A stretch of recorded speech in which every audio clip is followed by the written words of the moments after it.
you're a business or individual, what are some proven social media tips and tricks? Hire an expert. Preferably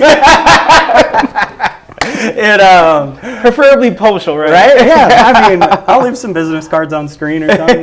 No, if everybody could do it, certain people wouldn't have jobs. It's the tips and the tricks are the things you learn as you grow your career in the field. Don't silo your presence.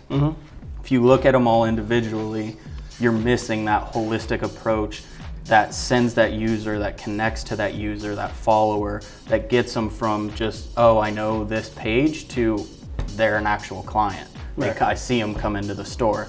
Oh, it's that taking the extra time to interact with people who comment or like your things, learn who is interacting with your page. At the end of the day, it's a journey. Where are you starting? What's your goal? How do you merge that gap? And what are the steps you're taking along the way?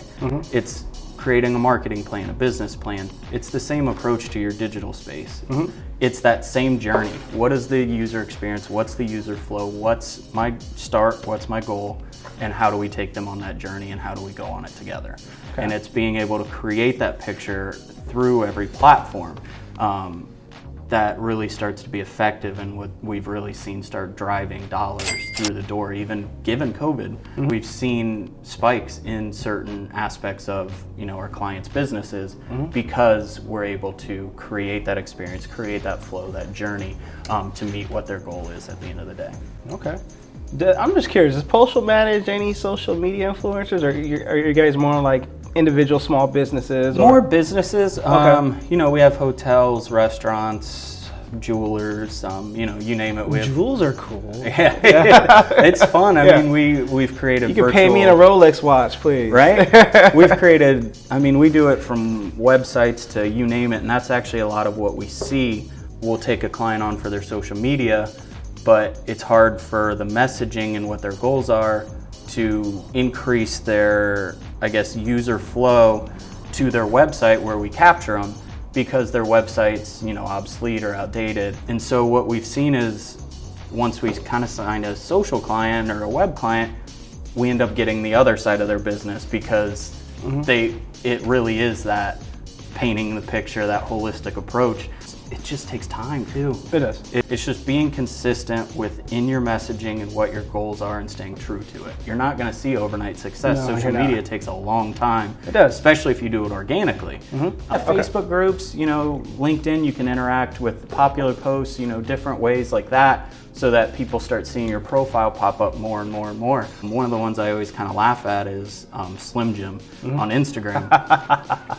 I saw that page one day and I was like, this is... Cringe? Yeah. I'm like,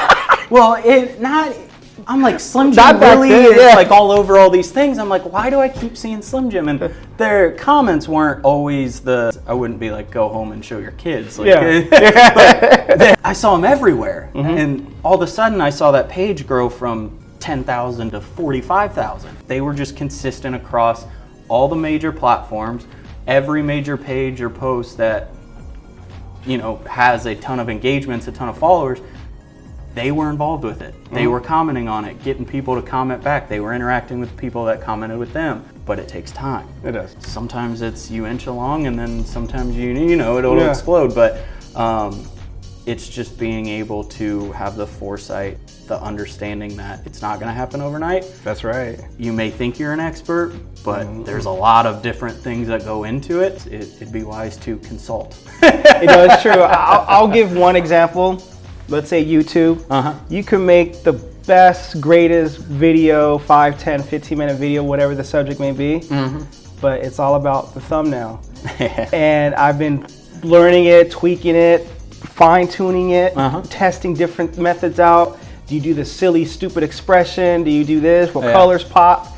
Making a thumbnail for YouTube is like the grocery store. There's all this food here. Every food's gonna get picked on or by somebody. But so no, it's kind of like that. It does take time. Yeah. Eventually, if you're consistent with it, it will happen. But as some individuals who have day jobs or using social media for their side hustles, or business owners that don't have the time to analyze the data because I'm too busy analyzing my P&Ls and employee matters. No, it's a whole different beast. Well, and like you said, you bring up a good point with the thumbnail. My goal is when you're scrolling through Instagram, I get you to stop at my client's page or my page or whoever's page. How do you do that? Sometimes Colors. it's a witty picture. Sometimes it's, big bold letters to start your caption. It's what can get the person to stop from scrolling past it like it's just an ordinary post. Colors are important too. Yeah. I mean, red, it stops you right there in your track. But it, like you said, depends what market. Are they a restaurant? Are they a author? Are they, I don't know, an influencer, actor, actress, news anchor? It just depends. So it all has to fit within that brand. And then, what was the other one? I just blanked out for a second. I offered you coffee earlier. I know, right? But no, it's such a tricky world because it changes so fast. If you're doing TV commercials, you can't change it every 30 seconds. No, you can't. You can on social media. True. It's your first point of contact. It's immediate, right now, what do I want to tell you and what do I want you to do? It's never just me doing something. It's an entire team of understanding what the next phase of... Well, you need a team in this. Yeah. It changes too quick. I focus a lot on the social media side. We have a website, we have a development side. It's, but we all communicate and talk together. And if you don't have that communication, your messaging tends to get lost. You're siloing each individual thing, and it creates brand confusion. Today I was talking to somebody and they said they saw on Instagram a photo of food that looked amazing. He clicked on their website to go order it. Where it sent them, it said click here. Couldn't find it. Couldn't find it. Now I'm hungry, I'm pissed. Right. And it drove him away from the business.